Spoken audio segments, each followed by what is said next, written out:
Rain lashed the coach windows as Lydia Ashbourne sat stiffly in her seat, hands clenched around a fraying handkerchief that once belonged to her mother. Outside, the countryside rolled past in grey blurs. Bare trees, flooded fields, and the skeletal outlines of villages that seemed to shrink from the storm. The road to Ravenscar Manor was known for its ghosts, they said, not of the dead, but of the living who entered and never returned. Lydia tried not to listen to such things, but the driver's warning echoed still. "He's not like other men, miss. Some say he was cursed by fire itself." She pressed her forehead to the cold glass and exhaled slowly. What did curses matter to a woman already damned by poverty? Her father's debts had eaten through everything. Their townhouse in Bath, her dowry, even her late mother's jewels. Her younger brother Henry needed medicine they could no longer afford. And so, when the letter had come from the solicitor bearing the Ravenscar seal and an impossible offer, Lydia had not refused. She had agreed to marry a man she had never seen, a man everyone called the Monster Duke, in exchange for salvation. The coach creaked as it climbed a narrow hill. Through the mist, the outline of Ravenscar appeared, a fortress of black stone perched over the sea, its towers cutting into the sky like broken teeth. Lightning flashed, and for an instant the manor glowed, then vanished back into shadow. Lydia's heart thudded, every instinct begged her to turn back. But where would she go? Home was hunger, debt, and despair. Forward, at least, there was shelter, even if that shelter came with a beast. The coach stopped. The door opened with a groan, and rain rushed in. "Ravenscar Manor, miss," the driver said, not meeting her eyes. She stepped down, her boots sinking into the mud. Before her loomed two enormous oak doors. As she hesitated, one creaked open, revealing a man in dark livery, face as unreadable as stone. "Miss Ashbourne," he said, "His Grace awaits you in the study." The halls of Ravenscar were colder than the rain outside. Every portrait was veiled, every window shuttered. Lydia's footsteps echoed endlessly as she followed the servant down the corridor, lined with extinguished lamps. Somewhere in the distance, thunder rumbled like a heartbeat. They stopped before a great carved door. The servant knocked once, then withdrew, leaving her alone. A voice, deep, low, slightly hoarse, called from within. "Enter!" Lydia pushed the door open. The study was vast and dimly lit, the scent of old parchment and wood smoke heavy in the air. At the far end, beside the fire, stood a tall man dressed in black. One side of his face was turned toward the flames, the other shadowed. "You are Miss Lydia Ashbourne," he said without turning. "Yes, Your Grace," she managed, her voice unsteady. "You understand the nature of our arrangement?" "I do." Turned then, and she nearly stepped back. The rumours had not lied. A scar ran from his temple to his jaw, pale and jagged like lightning against his skin. His right eye, though clear and blue, seemed colder than the sea behind the manor. But the other half of his face, unscarred, handsome, almost gentle, made the sight somehow sadder. "You will have a dowry for your family," he said flatly. "In return, you will bear my name, attend to your duties, and keep to yourself. You will not ask questions about my past. You will not wander the West Wing. Break these conditions and the arrangement ends." He slid a parchment toward her. "Do you agree?" Lydia's throat felt tight. Her hand trembled as she took the pen. "I agree." As she signed, a gust of wind slammed the shutters. The candlelight flickered, throwing his scarred profile into sharp relief. For the first time, she noticed how tightly he held himself. not like a villain, but like a man fighting his own body. When she placed the pen down, he spoke again, softer this time. "You are brave, Miss Ashbourne, or desperate. I cannot tell which." "Both, perhaps," she whispered. He regarded her for a moment, then nodded once. "Then God help us both." Ravenscar Manor did not breathe like other houses. It brooded. The air within its walls seemed alive with memory, cold draughts that whispered through locked rooms, echoes that followed her from hall to hall. On her first morning, as the Duchess of Ravenscar, Lydia awoke to silence so deep it seemed unnatural. No clatter of servants, no morning bells, only the low moan of the sea gnawing against the cliffs below. Her maid, a timid girl named Clara, entered quietly, hands trembling as she set out a gown. "His Grace breakfasted alone, my lady," she said, eyes fixed on the floor. "He takes his meals in the study." Lydia dressed without speaking. The gown was heavy, grey silk, finer than anything she'd ever worn, but it felt more like armour than comfort. When she descended the grand staircase, her reflection followed her in the tall mirrors, a stranger draped in luxury, her expression too uncertain to belong to a duchess. The great hall stretched endlessly, its portraits shrouded by dark veils. Candles flickered in iron sconces, but their light could not reach the vaulted ceiling. The air smelled faintly of salt, old smoke, and something older still, grief, perhaps. At the far end, double doors stood ajar. Through them, she saw a figure seated by the hearth, the Duke, her husband. Lord Alaric Ravenscar did not rise when she entered. He sat with his back half turned, one arm draped across the chair, eyes fixed on the flames. The scars across his cheek caught the light like silver threads, cruel in their beauty. On the table before him, an untouched breakfast had gone cold. Lydia cleared her throat softly. "Good morning, Your Grace." He looked up, his gaze cool but not unkind. "You need not stand on ceremony in my presence. We are bound by paper, not affection." She stiffened. "Then perhaps I may at least thank you for your generosity." He gave a faint, humourless smile. "Generosity has nothing to do with it. I required an heir. You required coin. We are both practical creatures." The words struck her like frost. But beneath his detachment there was something, weariness perhaps, or pain, that she couldn't name. She wanted to ask why he hid behind cruelty, but his expression forbade questions. As she turned to leave, he spoke again. "You may walk the east gardens, avoid the west wing." She paused. "May I ask why?" His voice dropped. "Because that part of the house remembers things I prefer to forget." Lydia nodded and withdrew, the echo of his words trailing her through the corridor.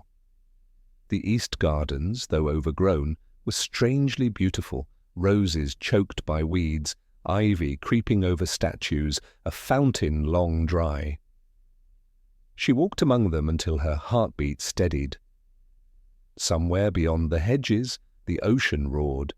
By afternoon, rain began again, and she retreated inside. In the hall, she passed two servants whispering. When they saw her, they curtsied hastily, eyes wide. She caught only one word before they fled: fire. That night, unable to sleep, Lydia wandered. She moved barefoot through candlelit corridors, the sound of the wind filling the emptiness. As she passed the west wing, something made her stop. The door there was heavy oak, its handle wrapped in iron. She touched it gently. Cold. From within came a faint sound. Not movement, but a single note, low and trembling. A piano. She pressed her ear to the door. The melody was hesitant, uncertain. The kind of tune one plays from memory rather than desire. And then suddenly it stopped. A shadow appeared in the crack of the door, tall, still. The handle turned. Lydia stepped back, her breath catching. The door opened just enough for him to be seen. Alaric Ravenscar stood there, half-shrouded in darkness. He did not speak. "I heard music," she stammered. He regarded her for a long moment. "The West Wing is forbidden, madam." "I didn't mean to intrude. I believe," he interrupted quietly, "that I warned you what curiosity costs." His voice wasn't cruel, only tired. He closed the door gently, not slamming it as she feared. Lydia backed away, heart pounding, but as she turned, she thought she heard it again. One soft note, lingering, as though the piano itself sighed. When she returned to her chambers, Clara was waiting, pale as milk. "My lady," she whispered, "do not linger near the West Wing. That's where it happened. The fire." "The fire?" Lydia repeated. "Aye," Clara said, crossing herself. "Years ago. The late Duchess perished there. They say His Grace's scars came from trying to save her." Lydia sat on the edge of her bed, staring into the shadows. A monster, they had called him. But no monster runs into fire for love. She looked toward the shuttered window where lightning briefly illuminated the sea. "Then perhaps," she murmured, "the monster is only a man still burning." Days passed at Ravenscar like a dream wrapped in mist, too quiet, too heavy to feel real. The servants moved like ghosts, speaking only when spoken to, their faces pale in the half-light that never seemed to leave the manor. Lydia found herself wandering the echoing corridors, tracing the dust along old portraits, wondering what kind of woman the first Duchess had been. The air always smelled faintly of smoke, though no fire burned but in the Duke's study. Even the ocean seemed muted here, as though the cliffs themselves feared to disturb the silence of the house. Every evening she dined alone. A meal of perfect formality, silver gleaming, candles burning in perfect symmetry, and yet no warmth. The Duke ate separately in his study, and sent word only through the butler. Still Lydia felt his presence everywhere.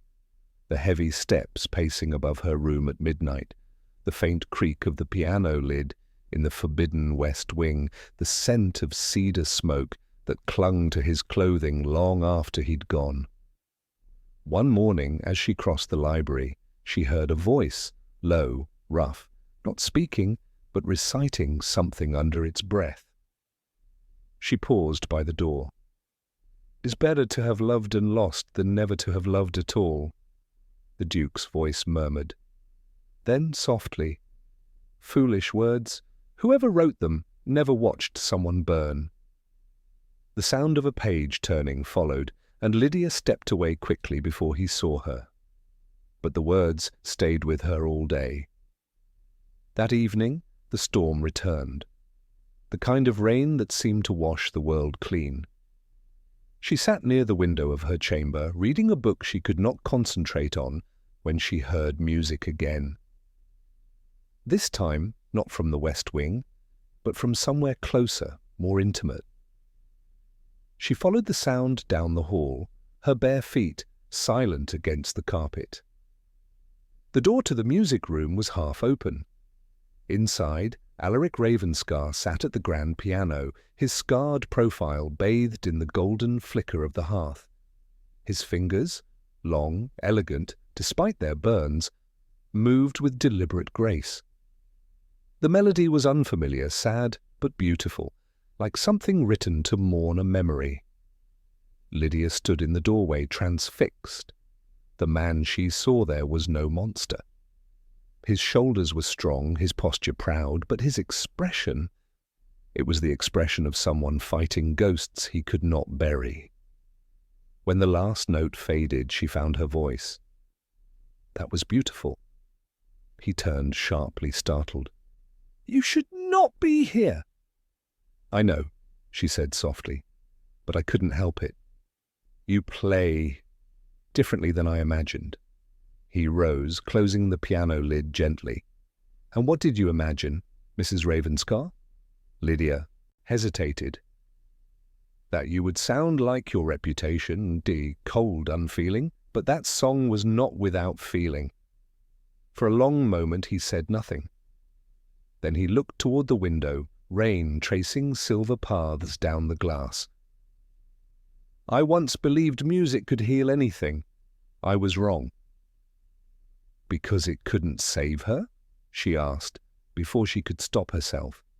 His head turned sharply. His eyes met hers, blue, sharp, wounded.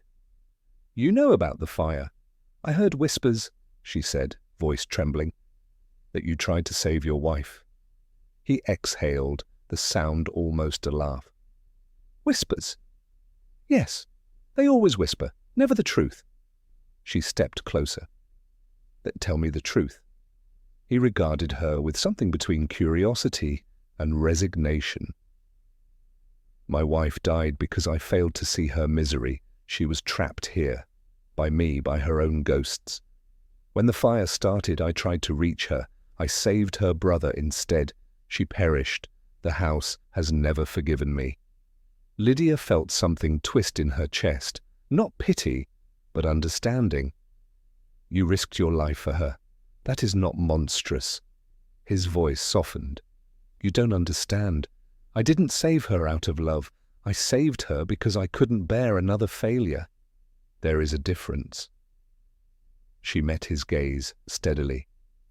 You call yourself a monster because it's easier than forgiving yourself. The room fell silent, except for the crackle of the fire. Then slowly he said, You have a sharp tongue for someone who fears me. I don't fear you, my lord, she said quietly. I fear what loneliness makes of people. He stared at her, expression unreadable. Then, to her astonishment, the faintest trace of a smile curved his lips, fragile, reluctant. Then you are braver than I thought. He turned away, but his tone was different now, gentler. You may come to the music room whenever you wish, Mrs. Ravenscar. Just not the West Wing. Why? Because the West Wing belongs to the dead. She nodded, but as she left, she thought she heard something new in his voice. Not coldness, but exhaustion. The sound of a man who had carried grief so long he no longer recognized its weight. That night, as the rain eased, and the manor fell into uneasy sleep, Lydia found herself whispering to the darkness. Perhaps the monster is not what the world sees, but what sorrow makes of the heart. And far down the corridor, in the silence of his study, Alaric Ravenscar paused over the piano, as if he had heard her words carried by the wind. The rain came without warning that week, sharp, relentless, and cold enough to turn breath into mist. The manor groaned under its weight, and the wind howled down the chimneys like an old ghost wailing to be let in. Lydia had been out since dawn, walking the eastern gardens despite the weather.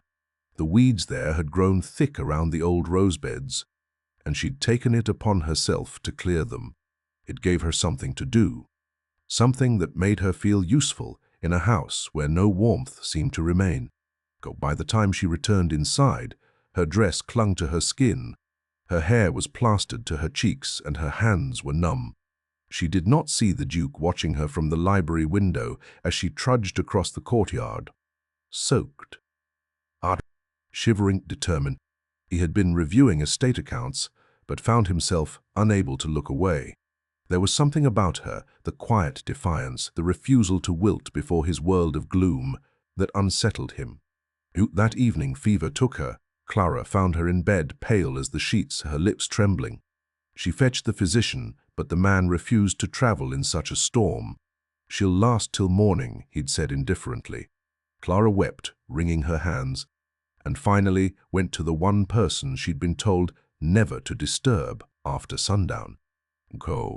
When she knocked on the Duke's door, his sharp and cold, his voice came sharp and cold. What is it? It's her Grace, sir. The Duchess of the chair scraping the floor was immediate. I got prescrive for prand of her second camphorous. The door opened, and there he stood, coat half-buttoned, candlelight catching the scar on his face. "How bad?" "You high fever, sir. She won't wake." He hesitate. "Bringsdale wall." He didn't hesitate. "Bring blankets." "Bring. Boil water." "I'll attend her." Clara blinked. "You, your grace?" He ignored her, already striding toward the servants' quarters. The house seemed to hold its breath as the Duke of Ravenskar crossed the threshold. No master had crossed in years.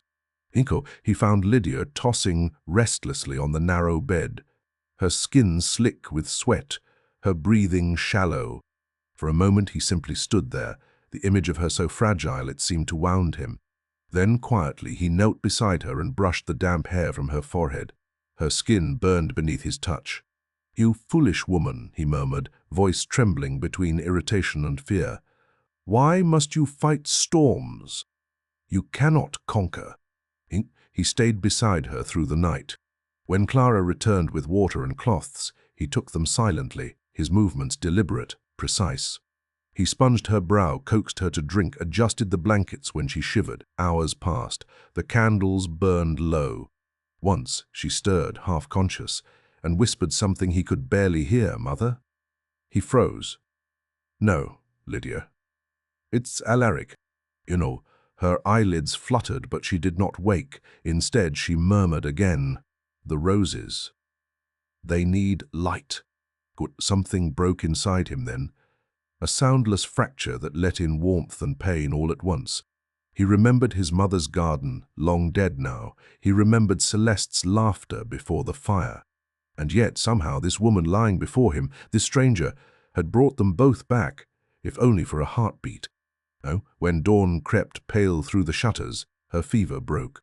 He was still sitting there, head bowed, exhaustion etched into every line of his face.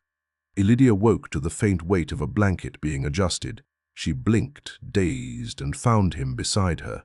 "Your Grace?" she whispered weakly. His eyes opened at once. "Rest the fever's past, you stayed." He looked away. "The physician couldn't come. You could have sent someone else." "I could have," he said simply. "I didn't." For a long moment they were silent, the air between them fragile as glass. Then, as if embarrassed by his own gentleness, he stood abruptly. "You should not have gone into the rain," he said gruffly. "You'll find no reward for such stubbornness here." No, her lips curved faintly. "I wasn't seeking reward, my lord, only life." Cold was suppian. Cole. He hesitated, as if those words had struck something unguarded. "Life," he repeated quietly. This house forgot that word long ago. She looked at him, her gaze steady, despite her weakness. Then perhaps it's time someone reminded it. For once, he did not argue. Instead, he adjusted the curtains, letting the first light of morning spill across the bed. Then, in a voice that sounded almost human, he said, "Sleep, Lydia. When you wake, there will be broth waiting. I'll see to it myself." And he did. The servants whispered about it all day. The Duke, who had sat by the Duchess's bed through the storm, who had carried trays himself, who had not spoken to another soul but her. Mises. Pendry simply smiled to herself and said, "Perhaps the fire that scarred him wasn't the only one that can burn." That night, as Lydia drifted into peaceful sleep, she thought she heard a faint melody from somewhere in the manor, a piano, hesitant, uncertain, but alive. And though she was too weak to rise, she smiled. The monster, it seemed, was learning to be human again. The fever left Lydia weak for several days, but when she was finally strong enough to rise, he found herself restless. The manor seemed different now, less like a prison and more like a wounded thing slowly stirring from sleep.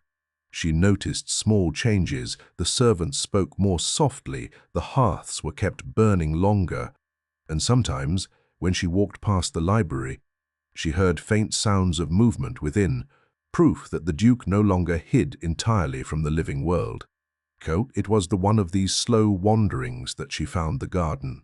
She had been following a trail of light through the east corridor when a cracked glass door caught her attention.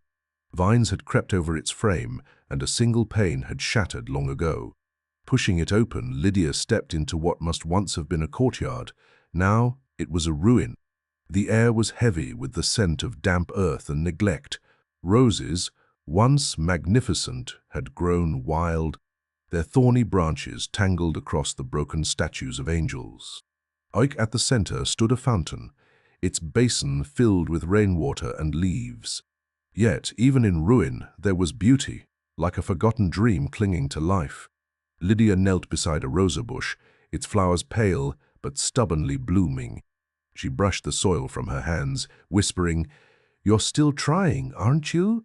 Now, she spent the afternoon cutting away the dead branches, clearing debris, humming softly as she worked. For the first time since coming to Ravenscar, she felt peace. The work was simple, grounding, and she could almost imagine her mother's voice beside her. The earth always remembers kindness. Even when people forget, by the time she returned inside, her hands were scratched and her dress smeared with dirt. Clara gasped when she saw her. "My lady, what have you done to yourself?" "You found something worth saving," Lydia replied with a small smile. That evening, as the candles were lit for supper, the Duke entered the dining hall and paused. "You were outside today." Lydia looked up from her plate. "I will won the old courtyard." "Old courtyard?" His expression hardened slightly. "That place is forbidden." "Forgive me, my lord, I didn't know." He was silent for a moment, then sighed, running a hand over his scar. "It belonged to my mother. She tended it every morning before she died. After the fire, I ordered it sealed." Lydia met his gaze quietly. "It shouldn't stay dead, my lord. She wouldn't have wanted that." He studied her, the line of his jaw tightening. "You presume to know what my mother would have wanted?" "No," she said softly. "Only what living things need." Something flickered behind his eyes, a mix of anger and something softer. At last, he rose. "Do as you wish," he said, his voice low. "If the ghosts there don't frighten you, perhaps you'll frighten them." The next morning, she returned to the garden with gloves, shears, and determination. The wind was cold, but sunlight struggled through the clouds in shy patches. She sang quietly as she worked, the tune threading through the branches like light through leaves. She did not hear him approach. Alaric stood in the doorway, half hidden in shadow, watching her. She knelt among the roses, sleeves rolled, hair coming loose in curls around her neck. The sunlight turned her skin, and the hum of her song seemed to lift the gloom from the very stones. For years he had avoided that garden, unable to bear its silence. Yet now, as he watched her, he heard not ghosts, but life. When she finally looked up, startled, she dropped her trowel. "Your Grace, I didn't see you." He stepped forward, his boots crunching on gravel. "You've done a great deal. I hope I haven't overstepped." He glanced around, the fountain cleaned, the roses pruned, the path visible once more. "No," he said quietly. "You've reminded me of something I thought lost," she smiled faintly. "Beauty never dies, my lord. It only waits." He looked at her for a long moment, then at the fountain. "She used to sing when she gardened," he murmured. "My mother, the same melody you hum." "It's an old lullaby," Lydia said softly. "My mother sang it too." Their eyes met, two strangers bound by echoes of the same song. The moment hung between them like breath, fragile and infinite. Then, remembering himself, he stepped back. "You should be careful of the thorns." "Some things are worth a few scratches," she replied, smiling faintly. He almost smiled in return, but stopped himself. "You may continue your work," he said instead, his voice gentler than before, "if it pleases you." As he turned to leave, Lydia looked at the roses, their petals trembling in the wind, and whispered, "It does, my lord, it does." No, that night, when he passed the courtyard again, he found the windows glowing faintly from the candle she had left behind.